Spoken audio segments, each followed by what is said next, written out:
in het Nederland is het wel een beetje iets anders met de inlevering van wapens, van vuurwapens. Het zal zo zijn, meneer Espinosa, maar ik heb het over nu 2022. Als je te ver terug gaat kijken in het verleden, dan begin je onderhand een oude man te worden, zoals in mijn geval. Dus we hebben het even over nu. Dit is zoals wij het nu willen doen en wij hopen op veel ingeleverde vuurwapens. Er zal ongetwijfeld kritiek komen op deze beslissing. Elke beslissing van het OM, daar kun je kritisch over zijn. En dat is ook prima. Maar wij denken echt dat we met deze insteek het beste resultaat gaan halen ten behoeve van de veiligheid op Aruba. En liever richting de kerst niet nog een paar jonge mensen die op een vreselijke wijze om het leven worden gebracht. Daarvoor doen we het.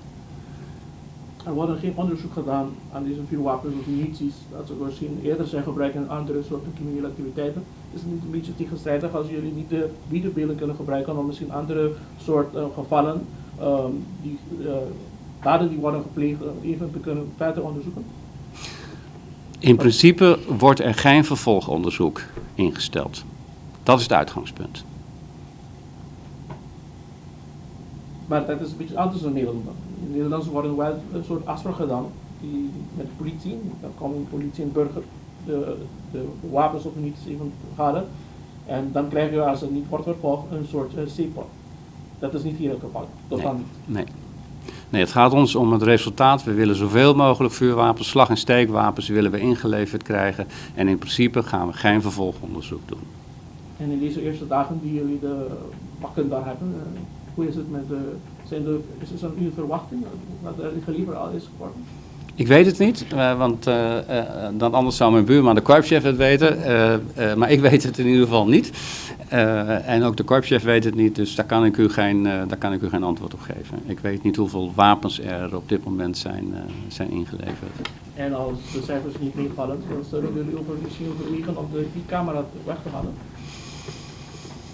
Nou, die camera's die staan er niet om boeven te vangen. Die camera's die staan er niet om mensen op de film op te nemen die daar een wapen inleveren. Die camera's die staan daar voor de openbare orde en veiligheid ten behoeve van het politiebureau.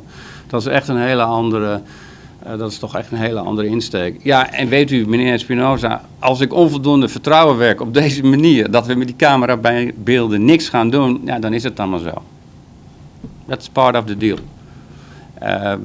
Als die toezegging vanuit het Openbaar Ministerie dat we niet gaan vervolgen, als die toezegging onvoldoende is en die mensen leveren, omdat die camera's daar nu eenmaal staan, om dat politiebureau te beveiligen en ze leveren die vuurwapens niet in, dan is het dan maar zo. Maar wat je dan ook nog kunt doen, is als tata of als mama of als tante of als oom, is gewoon de politie bellen. Dat kan je natuurlijk ook gewoon blijven doen. Dat kan je gewoon doen.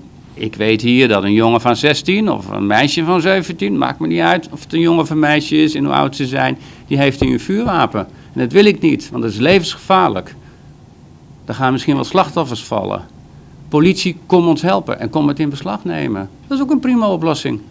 En dan zien we daarna wel weer wat we dan met het vervolg doen.